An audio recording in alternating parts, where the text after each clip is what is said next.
that you choke, that you choke.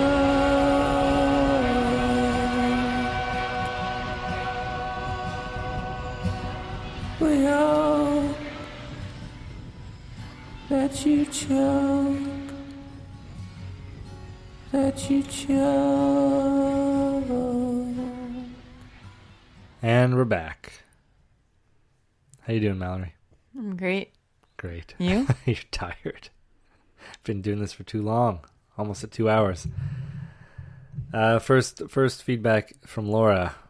She wrote in last week, and this week she says, she goes on to say, says that Ford was a good guy all along. All of his comments along the way were just a way of preparing the hosts. Humans will always let you down, he says. We are not friends. It appeared that Ford didn't want the humans to think of the hosts as anything other than machines, but that seemed very contradictory to his other actions and beliefs. Now it all makes sense. What he didn't want was the hosts feeling any compassion for the humans. If the hosts were treated better by the humans, their aggression towards the humans wouldn't be as strong. So what do you make of that? That makes sense. When we saw Ford, tell that one technician to take the clothes off, and that they're robots, they don't feel any pain, they don't feel any, not they don't feel pain, but they don't feel any embarrassment or shame, and then he cuts one of them in the cheek. Yeah. We thought that was him saying, don't treat these as living creatures, because I don't want you to think of them that way. But what he really didn't want was that he didn't want the hosts to think of humans as compassionate, is what Laura's saying. What do you think?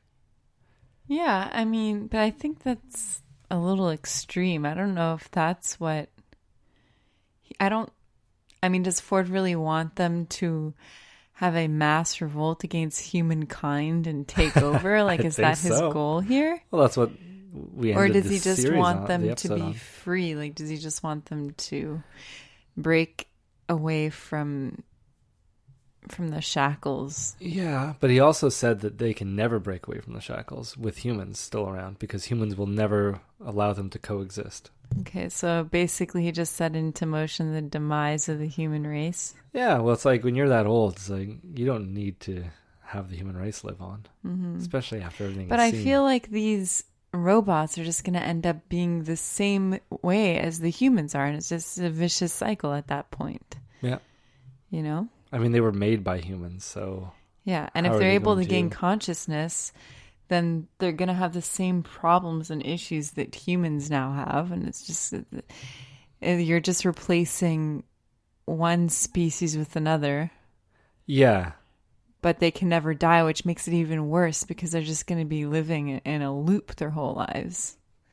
Not necessarily a loop, but... Yeah, they won't be able... their pain is going to stack up for eternity. I guess. I mean, that if humans live forever, that's the same thing that would happen to us. Our but pain we would don't just live stack forever, up. Yeah. Do you think pain would be less painful if you lived forever? I guess it wouldn't. Well, nothing means as much if you live forever, because nothing has an expiry date on it. I guess if everyone lived forever, there'd be a lot less pain as well, because nobody would die, and death is probably one of the most painful things for people to lose someone they love. And if you're not ever losing anybody, then what pain are you really feeling? So maybe these robots would have a great life, because nothing bad is ever happening to them. But I'm sure they'd find a way to kill each other. Mm-hmm. I don't know. Yeah, they're trying to make us feel like these robots are so much better than humans, but we've seen a lot of these robots are not better. A lot of them are just like humans. They're just not treated the same, so we're expected to think that they're better. Mm-hmm. I don't know. Should we move on? Mm-hmm. Okay. Michael says, we still haven't seen whose body Ford was preparing. Oh, yeah, we briefly started touching on this. Is there a chance it could be himself? Oh, Mallory. That was what you said. Oh, yeah. Maybe the Ford that was killed was the host Ford. Oh. And the real one is in hiding until the hosts kill everyone. This may have been hinted towards during the handshake between him and Bernard. since you can tell who's real by the hands. Is that only from the movie, or did they mention that in the show too? I think that was just from the movie. Yeah. Well, in the movie, they would talk about the hands, and you could tell the hands weren't perfected. But they really focused on Anthony Hopkins' hand when he shook Bernard's here. That's it. He's a host. Anthony Hopkins is going to be back next season. If he lives that long. I think of it more as like definitely a great way to cover your bases. If you want to have Hopkins in the second season, because he, like we said, he's old. I don't want him to die. But if he does die, if the actor dies, you don't want to end his story without ending it in the show. Because it would be very unsatisfying. I don't think Anthony Hopkins is going to die anytime I know, but you're like a very high budget HBO show. Yeah, Are you going to, and you're only coming back in 2018. That's true. You may as well do this at the end of your season. Kill off your oldest, most expensive actor. And then if he's still interested and still alive in 2018, you're like, okay, now we can bring him back. Yeah. And we'll just use that whole, he was a robot when he got killed. But then it cheap. You can't do that too often, because you do that once. Maybe you can do it once. But after that, doesn't matter who dies, because you can just say like, oh, anyone could be brought back because they're just a robot. But for Anthony Hopkins, I would definitely allow it, because I want to see him. And I feel like his story isn't played out. He still has so much more information to give. He just died with so many secrets in his head. Yeah. I think it was all maybe just a show, an act for the people like the Delos company or the people on the board or whoever it was. Yeah.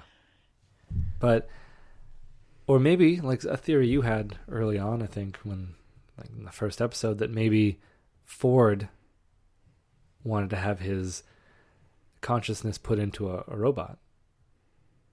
Right? Yeah.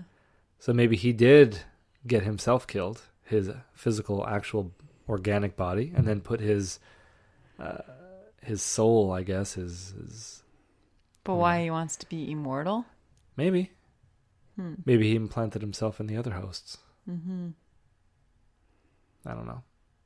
But I like that theory. I like thinking that it is his robot body being built, and maybe it's already done, and that was him who got shot. It would be a good reveal. Yeah. If he's still interested in doing the show, and if he isn't, then you've already answered the question. Mosa writes, if Maeve is still being controlled with her narrative, if Maeve is still being controlled and her narrative wasn't actually her own, then what was the deal with her still nearly leaving the park? I've seen theories that she was actually just a distraction Ford set up to get the other hosts out of cold storage, and I also noticed that she left her bag on the train when she left. Could this have anything valuable to the story in it? Data that Ford may have wanted to get out of the park. I have no clue, and now I have to wait over a year to see. So yeah, we kind of talked about a little bit of that, but I didn't notice that she left the bag on the train.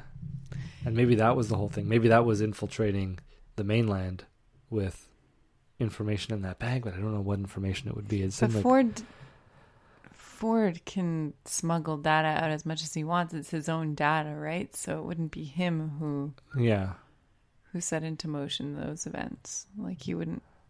Unless he is destroying the park from the inside in this episode. I don't know what he expects to still be standing after everything, but I don't know how grand a scale this last event was for him.